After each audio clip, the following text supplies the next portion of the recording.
بسم اللہ الرحمن الرحیم۔ السلام علیکم۔ کسی گاؤں میں ایک غریب مولوی رہتا تھا۔ وہ اس چھوٹے سے گاؤں کی اکلوتی مسجد کا امام تھا اور نماز کے علاوہ گاؤں کے بچوں کو قرآن بھی پڑھاتا تھا، جبکہ اس کی بیوی گاؤں کی بچیوں کو مدرسہ پڑھاتی تھی، جس سے ان کا گزر بسر ہو جاتا تھا۔ ان کی ایک ہی بیٹی تھی جو کہ بہت زیادہ خوبصورت تھی۔ اس کی خوبصورتی کے چرچے دور دور تک پھیلے ہوئے تھے اور یہی بات گاؤں کے چودھری صاحب کے بیٹے تک بھی پہنچ گئی، جس نے موقع کی تلاش شروع کر دی کہ کسی طرح ایک بار اس حسین لڑکی کو دیکھ لے، آخر وہ ہے کیا بلا۔ ایک دن وہ مولوی صاحب کے گھر چلا گیا، کچھ نیاز وغیرہ دینے کے بہانے مولوی کی بیٹی کا دیدار ہو جائے، اور اس طرح وہ اپنے مقصد میں کامیاب ہو گیا۔ جب امام صاحب مسجد میں نماز پڑھا رہے تھے تو اس نے دروازے پر دستک دی اور مولوی کی بیٹی کی آواز آئی، کون؟ اس نے کہا کہ اس کے پاس کچھ سامان ہے جو چودھری صاحب نے بیچا ہے، وہ لے لیں۔ لڑکی نے کہا، آپ دروازے میں رکھ دیں، میں اٹھا لوں گی۔ اس نے سامان رکھا اور وہیں انتظار کرنے لگا۔ جب لڑکی نے سمجھا کہ سامان رکھنے والا چلا گیا تو اس نے سامان اٹھانے کے لیے دروازہ کھولا تو اس لڑکے نے اسے دیکھ لیا، دیکھتا ہی نہیں بلکہ اس پر عاشق ہو گیا اور وہیں اپنا دل دے بیٹھا۔ لڑکا گھر آیا اور ضد پکڑ لی کہ اس نے شادی کرنی ہے تو مولوی کی بیٹی سے ہی کرنی ہے۔ چودھری صاحب اس رشتے کے حق میں نہیں تھے۔ انہوں نے بیٹے سے کہا، اچھا میں جا کر مولوی صاحب سے بات کرتا ہوں۔ چودھری صاحب آئے، مولوی صاحب سے کہا، میرا بیٹا شراب پیتا ہے، جوا کھیلتا ہے، وہ ہر برائی ہے اس میں اپنے بیٹے کے لیے آپ کی بیٹی کا رشتہ مانگنے آیا ہوں۔ اگر آپ انکار کریں گے تو میں ہنسی خوشی چلا جاؤں گا، یہ نہ سوچنا میری ناراضگی آپ کی زندگی میں کوئی خلل ڈالے گی۔ اب ظاہر سی بات ہے مولوی صاحب نے انکار ہی کرنا تھا۔ چودھری صاحب گھر گئے اور بیٹے سے کہا، مولوی نے انکار کر دیا ہے اور اب دوبارہ کبھی اس گلی سے بھی نہ گزرنا۔ لیکن لڑکے کو بہت غصہ آیا کہ اتنی دولت، عزت اور شہرت کے باوجود مولوی نے یہ رشتہ کیسے ٹکرا دیا۔ میں ضرور انتقام لوں گا، اس نے دل میں انتقام کی ٹھان لی۔ ادھر مولوی صاحب کی بیٹی بیمار ہو گئی اور اسے پیٹ میں درد شروع ہو گیا۔ پہلے تو وہ گھریلو ٹوٹکوں سے علاج کرتے رہے، لیکن جب بیٹی کا پیٹ پھولنے لگا تو وہ گاؤں کے واحد حکیم کے پاس چلے گئے۔ اس وقت الٹرا ساؤنڈ وغیرہ اور جدید آلات تو تھے نہیں، لہٰذا وہ حکیم صاحب نے بچی کی نبض چیک کی، پیٹ درد کی شدت کا جانچتے ہوئے بتایا، آپ کی بیٹی حاملہ ہے۔ مولوی کے گھر میں تو جیسے کہرام مچ گیا، ایک قیامت آن پڑی۔ مولوی نے بیٹی کو بہت مارا پیٹا کہ کس کے ساتھ منہ کالا کروا آئی ہو، کس کا بچہ ہے تیرے پیٹ میں۔ ایک دو بار اسے قتل بھی کرنا چاہا لیکن بچ گئی۔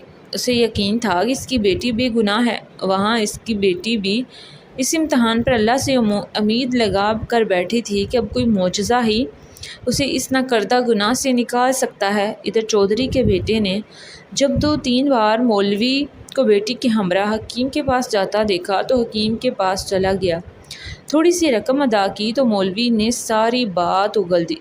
چودھری کا بیٹا واپس آیا اور گاؤں کے مراسی کو کچھ رقم دے کر کہا کہ سارے گاؤں میں اعلان کروا دو کہ مولوی کی بیٹی بغیر نکاح کے حاملہ ہو گئی۔ گاؤں کی عورتیں مولوی کے گھر آنے لگیں اور پوچھنے لگیں کہ ایسا کیا ہو گیا کہ بیٹی کو یہ گناہ کرنا پڑا، اس کی شادی کیوں نہ کروا دی، کس کے ساتھ منہ کالا کیا ہے اس نے۔ غرض جتنے منہ اتنی باتیں۔ گاؤں کی پنچایت نے مولوی صاحب سے امامت واپس لے لی اور انہیں 1 ماہ کا وقت دے دیا کہ اپنی رہائش کا بندوبست کسی اور گاؤں میں کر لیں۔ گاؤں والوں نے بھی اپنی بچیوں کو مولوی کی بیوی کے پاس بھیجنا چھوڑ دیا۔ ہر طرف سے مولوی صاحب پریشانیوں میں گھرے جا چکے تھے، انہیں کوئی راستہ دکھائی نہیں دے رہا تھا۔ ایک دن وہ پریشانی کے عالم میں بیٹھے تھے کہ دروازے پر دستک ہوئی کہ جا کر دروازہ کھولو تو سامنے ایک خوبرو نوجوان کھڑا تھا۔ اندر آنے کی اجازت طلب کی تو مولوی صاحب پریشانی کے عالم میں کچھ سوچنے لگے۔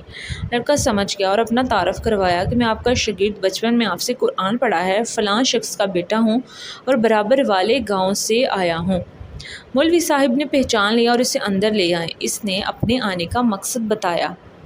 بتاتے ہوئے کہا کہ مجھے معلوم ہوا ہے کہ آپ کی بیٹی کے ساتھ یہ ماجرا پیش آیا ہے۔ مزید بتایا کہ وہ شہر سے حکمت کا کورس مکمل کر کے آیا ہے اور گاؤں میں حکمت کھانا بنانے کا ارادہ رکھتا ہے، لیکن آتے ہی اسے اس بات کا علم ہوا تو اسے یقین نہیں آیا کہ یہ واقعہ سچ ہو سکتا ہے، اور وہ اس کا راز معلوم کرنے پہنچ گیا۔ مولوی صاحب کو بھی کچھ امید سی نظر آنے لگی۔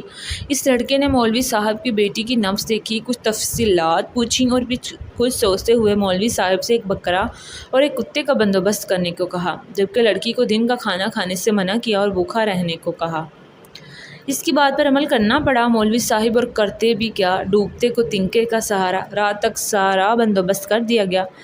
لڑکے یعنی حکیم نے گاؤں کی کچھ معزز عورتوں کو بھی بلوا لیا اور ان سے بکرے کا گوشت پکانے کو کہا۔ جب گوشت پک چکا تھا تو اس لڑکے نے لڑکی سے کہا پیٹ بھر کے گوشت کھائے۔ لڑکی بھی صبح سے بھوکی تھی، جی بھر کر گوشت کھایا۔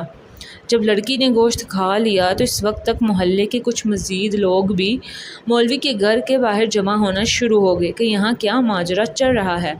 اس لڑکے نے مولوی صاحب کی بیٹی کو بلوایا اور دوسرے کمرے میں لے گیا جہاں اس نے پہلے سے کتا ذبح کر کے رکھا ہوا تھا۔ اس لڑکی کو بتایا کہ جو گوشت اس نے کھایا ہے وہ اسی کتے کا گوشت تھا۔ بس پھر کیا تھا، لڑکی نے الٹیاں شروع کر دیں اور کچھ کھایا تھا سب کچھ باہر نکال دیا۔ کچھ ہی دیر میں اس کے پیٹ سے الٹی کے ذریعے ایک مینڈک بھی باہر نکل آیا، جسے سب محلے والوں نے اپنی آنکھوں سے دیکھا۔ جیسے ہی مینڈک باہر نکلا، لڑکی کو کچھ سکون سا محسوس ہونے لگا اور وہ لڑکا کہنے لگا اس لڑکی نے کسی ندی یا دریا کا پانی پیا تھا، تب یہ مینڈک بہت چھوٹا تھا اور بہت زیادہ چھوٹا تھا اور اس کے حلق کے ذریعے پیٹ میں چلا گیا۔ کچھ وقت کے بعد مینڈک نے پھولنا شروع کیا اور اس کے پیٹ میں تکلیف شروع ہو گئی اور تکلیف کی وجہ سے انفیکشن ہو گیا اور پیٹ پھولنا شروع ہو گیا۔ سب لوگ نوجوان لڑکے کی ذہانت اور حکمت پر رشک کرنے لگے اور اس طرح مولوی کی بیٹی کی پاک دامی بھی ثابت ہو گئی۔ بعد میں اس لڑکے کے اصرار پر مولوی صاحب نے اپنی بیٹی کا نکاح اس جوان حکیم کے ساتھ کر دیا اور سب ہنسی خوشی اپنی زندگی گزارنے لگے۔ اگر آپ کو یہ کہانی پسند آئی ہے تو میرے چینل کو سبسکرائب کریں اور ویڈیو کو لائک شیئر ضرور کریں۔